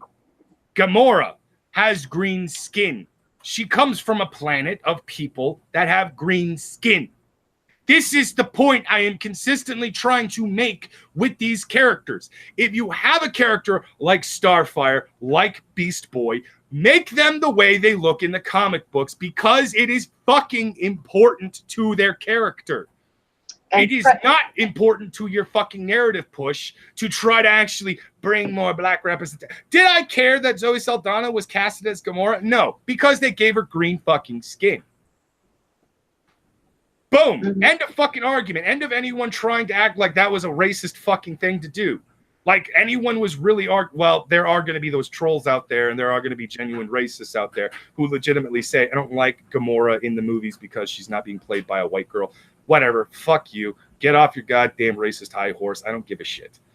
Still, Starfire is orange. It is important that she's supposed to be orange. It is, and for those of you who are thinking, Brockus, what's the problem? I mean, she's supposed to represent the original version of Starfire. Have you ever seen the 80s version of Starfire? Her hair is very poofy and coiffed and all that stuff, but pay very close attention to classic hairstyles from the 80s. Pretty sure even the white girls had hair like that. Just taking a guess, you know? The 80s was big on teasing and lots of hairspray. And coiffing. Oh my God, the coiffs. That Yeah. windswept hair was everywhere in the 80s. Crazy hairstyles exist still to this day. Stop acting like that was supposed to be a fucking black girl. And she was supposed to be an alien in multiple ways. That was why her hair is the way it naturally is. That is why she has the power of fire. That is why she has super strength. That's why she's able to fly. It's why she acts and dresses the way she acts and dresses. She's an alien on multiple levels of the fucking description. She's always been orange. She's supposed to be orange. It's called body paint, people. If, for fuck's sake, if somebody like Rebecca Romaine can get pretty much naked and have pasties put all over her and then have her body from head to toe literally sprayed blue, then this girl, who's not supposed to have pasties anywhere, can have her body sprayed orange. Maybe we have a problem with you fucking altering shit we like. Not so much anything else. I don't know. But the whole point that bring up that Buffy article is, you know, all's fair. Yeah. If you want to start altering our shit, they're going to start altering yours. And I'm so glad that it's Joss Whedon doing this, by the way. I am very happy that Joss Whedon, one of the guys who was on their side for the longest time until they turned on him, I think he's no longer on their side. But once they turned on him simply because he may have made a few sexist remarks or there may have been rumors about him hitting his wife, whatever the case was for Joss Whedon, I can't remember what it was, but they turned on him real goddamn fast. And I'm super glad that he's actually decided, you know what I'm going to do? I'm going to take one of their most beloved series, like Buffy the Vampire Slayer, and I'm going to revamp it. Well, I still own the fucking rights to the show, so I'm going to do what the fuck I want. And I hope to God they continue this fucking rhythm and do it to Charmed. I hope to God they continue this rhythm and do it to Xena. Not Xena. Yes, Right. Xena. Xena was okay. You cannot top Yes. Lucy Lawless. Oh, I'm not saying that they should do it because it'll be a good idea, because it'll be great. I want them to do it because it'll fucking ruin the franchise.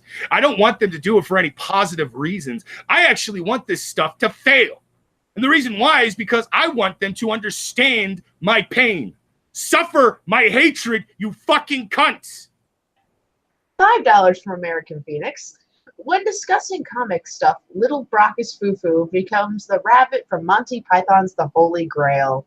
Accurate. It's the only time I will accept the rabbit fucking moniker. Okay. I want this stuff to fucking hit them as hard as it's hit me. I want this stuff to get to their home, to hit them in the heart. I want them to understand all the horseshit they have been doing to me for all these years because of their fucking constant bullshit narratives, their little secret agendas that they're continuously doing, their stupid excuses they keep making for recreating my goddamn favorite things from a child. I have the Thundercat symbol tattooed on my fucking arm, for God's sakes. You think I'm not going to be mad for what you did? Oh, Irate Prostate saying make Xena trans. Oh, for God's sakes, yes, please make Xena trans and make Xena only like dudes. Brockus. Brockus, you have to pay attention. What? Apparently. I will remind you, this is Hollywood. It's not going to hit them. They're not going to care.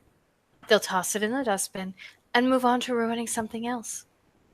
You and the other fans will be sitting there pissed and raging and beating your hands against a brick wall that's going to look around and go, let's ruin this one next. Because it's Hollywood. Oh, wait. Thorne does actually bring up an excellent point. For anyone who has never watched the show Preacher, it is based on a graphic novel, a comic book, yes. In the comic books, the character of Tulip is actually supposed to be a blonde-haired white chick. But in the show, she's a mixed-race chick. In fact, the main two leads, the guy who plays the Preacher and the girl who plays Tulip, are in fact King Lane and his wife from the Warcraft movie. I thought that was also very cute that they made them a couple in another franchise and such. They actually, I ship them very much. She does a phenomenal job as Tulip. Again, that actress would bang, would do. 10 out of 10. And yes, I understand it's Hollywood. It pisses me off to actually say it, though, because Hollywood used to be a great place for good ideas. Look at the 80s, for fuck's sake. Look at the early 90s. Look at even the late 90s and early 2000s. We had a bunch of great ideas. It wasn't until around 2010 did Hollywood start producing almost nothing but shit over and over again. And it sucks. It sucks so much. And this is one of the reasons why, if you actually pay very close attention to social media, most people are trying to go back to the 80s because of how fucking creative the 80s was. We had movies like Ghostbusters, Lightning in a Bottle. We had movies like fucking The Terminator. We had movies like Revenge of the Nerds. So we're not even going to touch on something that happened in 2016. What happened in 2016 specifically?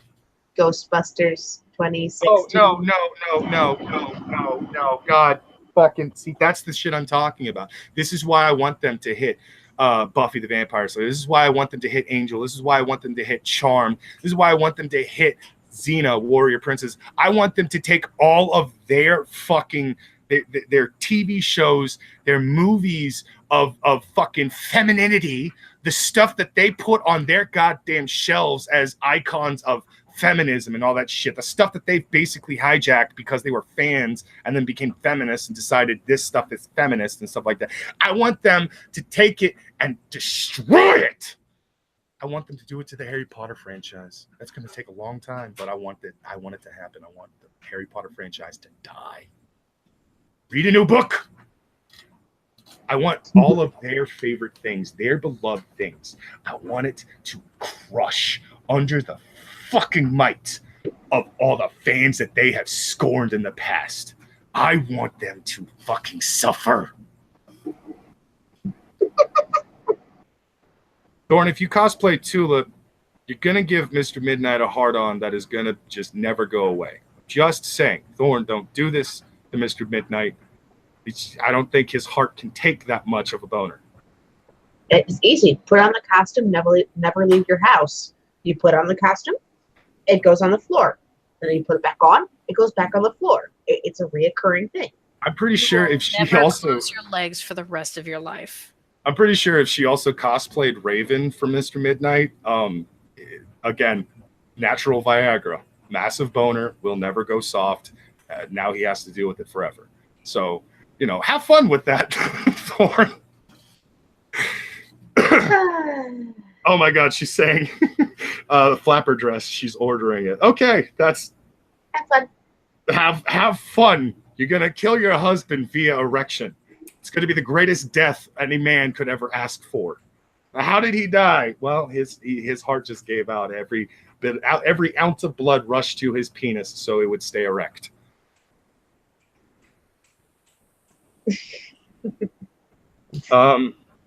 We have gone over the 2-hour marker mainly because of my rants, mainly because of how fucking mad I am. Do we want to just end on your rants? No. I don't want to just end on our rants. We had a few other articles that were actually very interesting, and I think because the audience might want a little bit more of this stuff, we might as well go. Let's see what we can go with another one of Rob's stories. We can go with one of Ishtar's stories, or we can go with one of the stories that I actually uploaded. I don't know. Are your stories depressing? No, I can't handle that right now. No. The one of the stories was depressing. I did actually go that far, but let's see here. Oh, I have one that's also triggering, but it's funny too. All right, let's go with. We can end on one of yours. Here's another one from the Mary Sue. The Jim Jeffries show mocks bigots at San Diego Comic-Con over #Comicsgate. What? I merely wanted to talk about this because A.G. Luck did a video on this, which brought it to my attention that Jim Jeffries invited Diversity in Comics' very own Richard C. Meyer onto the show to interview him and cut his segment into an out-of-context fucking way that makes Rich look really bad. And did not apologize for it. He even actually brought on a handful of other cosplayers who are definitely for PC culture and shit to continue to push the bullshit narrative that the comics gators, like myself, are just nothing more than a bunch of racist, bigot piece of shit. I'm not going to read this article because fuck the Mary Sue, but I wanted to bring it to everyone's attention. I will read, however, one particular passage. Here we go. Finally, Jeffries pitched some new characters, the best being a white female killmonger who calls the cops when Black Panther is having a barbecue. What? Yep. What? Apparently, this is something that Jeffries brought up in his show. I didn't watch this episode. I don't watch the Jim Jeffries show or anything like that because fuck Jim Jeffries now.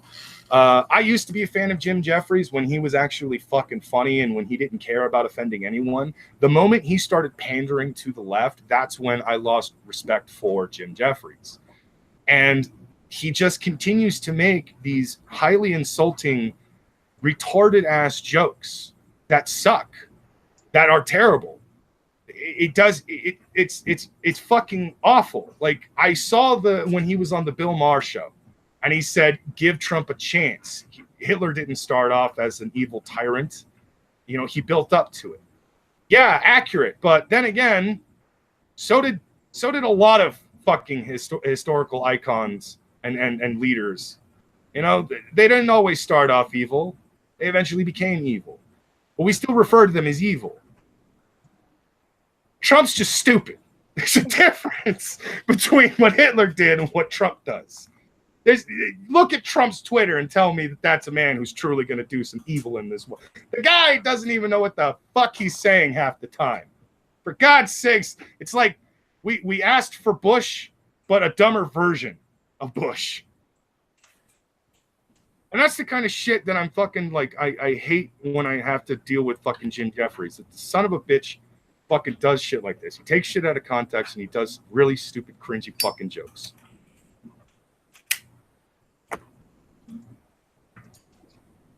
I will say, though, that does sound like, that comic book would sell a lot. I think I think everybody would love the white killmonger who calls the police when a black woman or black people are having a barbecue. Mind you, it's a joke based on the actual fucking white woman who called the police because black people were having a barbecue. Which is stupid. It's very stupid, and I love to mock retards like that. Black people are having a barbecue. Now you feel for your safety. Okay. What? How? A little black girl is selling fucking lemonade on the steps of an apartment complex. Ooh, such a criminal. She doesn't have a license to sell her waters. What the fuck is wrong with people? Well, one slight bit of context. The woman who called about the girl selling water was complaining that the girl was basically being overly loud, and while the recording looks bad and she shouldn't have done what she did, she was legitimately complaining about how loud this kid was being. Okay, fine, fair enough. It's still one of those. She shouldn't have called the cops.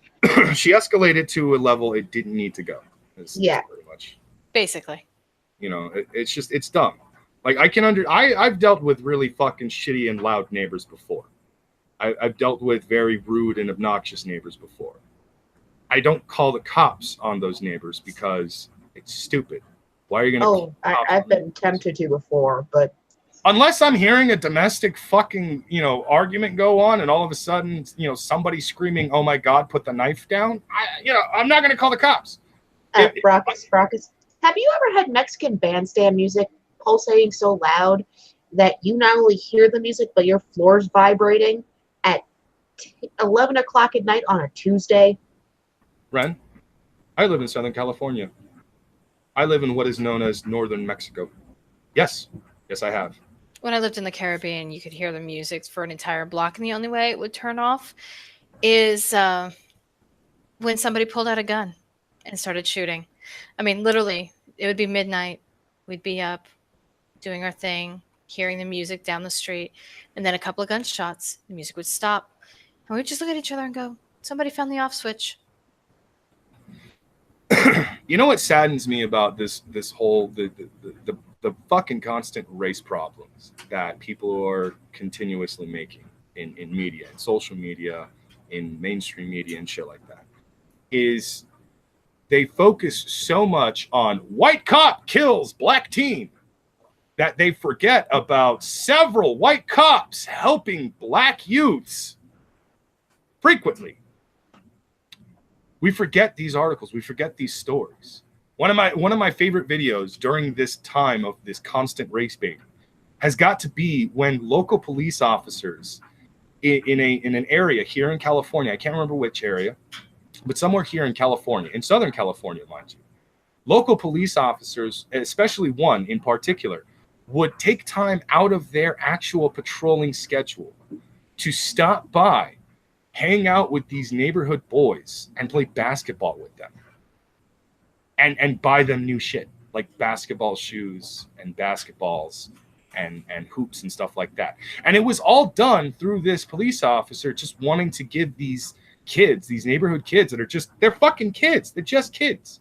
They're not hurting anyone. They're not trying to commit crimes. They're not going out there trying to rob people and shit. They are not the stereotypes in the slightest. They're just regular fucking kids. And these cops wanted to help them out because, they're lower middle class or poor family, all that stuff.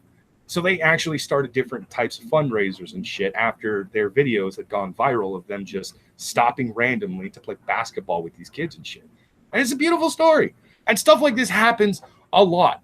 This happens a lot. I wouldn't say it's an everyday thing. I wouldn't say it's even an every week thing. But this happens a lot. And these stories are almost never fucking told. We never focus on these stories. All we ever focus on is the bad because controversy sells. Well, eventually controversy causes so much controversy that eventually we have fucking riots. Maybe stop focusing so much on the hate and start focusing on the actual help, the love, the care of humankind. Maybe we can actually move forward past this constant fucking bitching of racism. Maybe, just maybe, your black characters will actually become far more popular than the white characters in comic books, like Black Panther actually has, like Cyborg actually has, and like characters like Vixen and Storm have legitimately become. There are plenty of black comic book superheroes out there who are actually more popular in many circles of white people, mind you, than their white counterparts. There are more people out there that are interested in reading about Blade and Black Panther and Luke Cage than they are of Tony Stark or Steve Rogers or Thor. I'm not even shitting you. I have met plenty of comic book fans who are actually sick of the cookie cutter, goody two-shoe comic book characters like Captain America and Superman. So they go for the darker, grittier, more realistic comic book characters like Blade. Characters that are willing to get down dirty and kill. For fuck's sake, one of the most popular fucking street level characters out there is the Midnighter. A known gay character in comic books. And he's better than Batman in my eyes. The dude is brutal, willing to kill. This motherfucker is bad ass. Like, he's someone military men would actually strive to want to be simply because of how fucking unstoppable he is in a fight. Oh, you broke his arm? Well, he's still got another arm and 2 legs. He's going to kill you with one of them. That's how fucking amazing the Midnighter is. Oh my God, Sweet Christmas. Fucking one of my favorite goddamn, things. I love how Luke doesn't cuss. That's one of my favorite things about Luke Cage. He is from the poor side of the neighborhood, and he doesn't fucking cuss. Instead of saying fuck, he says Sweet Christmas. It's amazing. But I think we've had enough of our of my bullshit. Ow! Fuck! I burnt myself. How did you burn yourself? I'm smoking, and Brockus. the cherry has decided to explode in my hand. Brockus. Anyways, no, I'm not putting it in a swear jar. And anyways, we can either continue on with one of Ishtar's stories, or we can go ahead and end it here. It's up to you guys. I think we should end it here. I still have to call my dad. Yeah, and I have stuff to do tomorrow, so I can't stay up too late. Yeah, I gotta work tomorrow.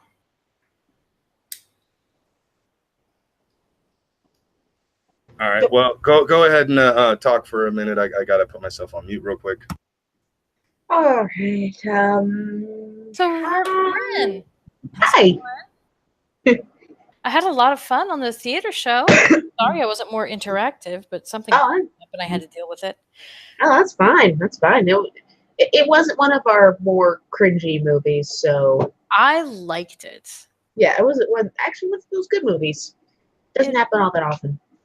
If you ever need somebody to come on, let me know, because I'd be happy to come back. Definitely. More Just than welcome saying. to come back.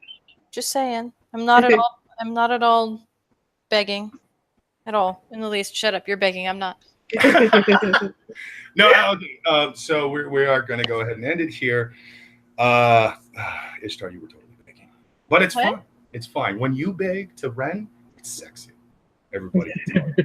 Well, I'm glad you enjoyed that, Brockus, and you can just loop that part of the stream over and over again. Looping as crazy. And don't burn yourself. Stop doing that.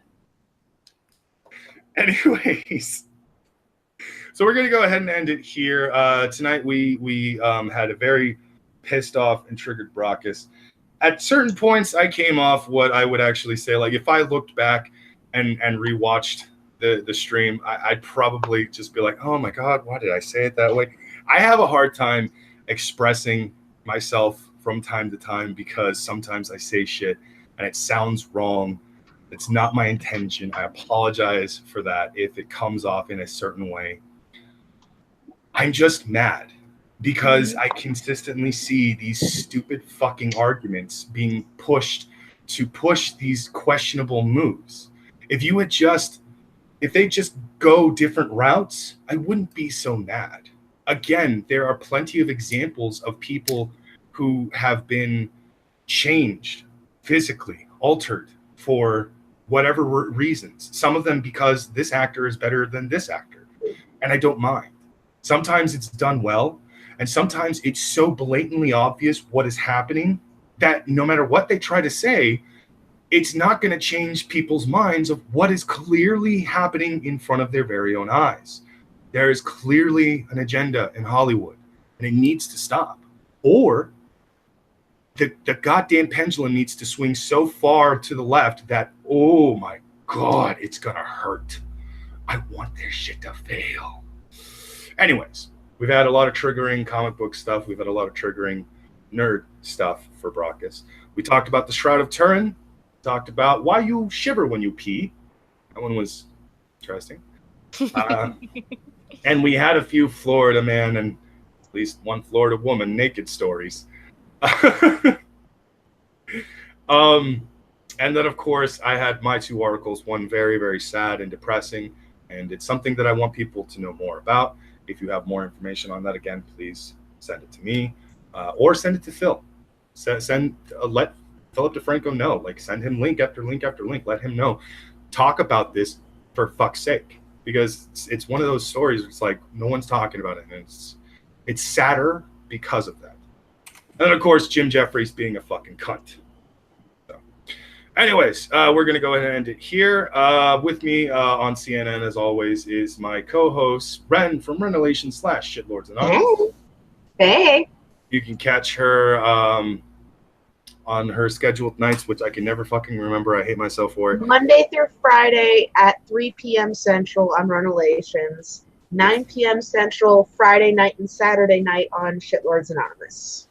And on Fridays and Saturday nights, that's when you guys usually do the watching old movies, correct?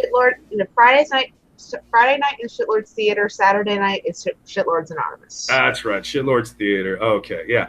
Go and check out Shitlords Theater. I've been on a couple of times. They watch old movies, and it is fun to watch old shitty movies because it's just like, it's bad. I had a blast. It's fun, even if you don't speak much. It's just fun, and having that sort of like, you know, mystery science theater commentary makes it that much more fun, and it actually is entertaining. Of course, as well as that, Ishtar is my other co-host. Hello. You can usually find her on her own Twitch streams, or now what are shows that you're on aside from CNN?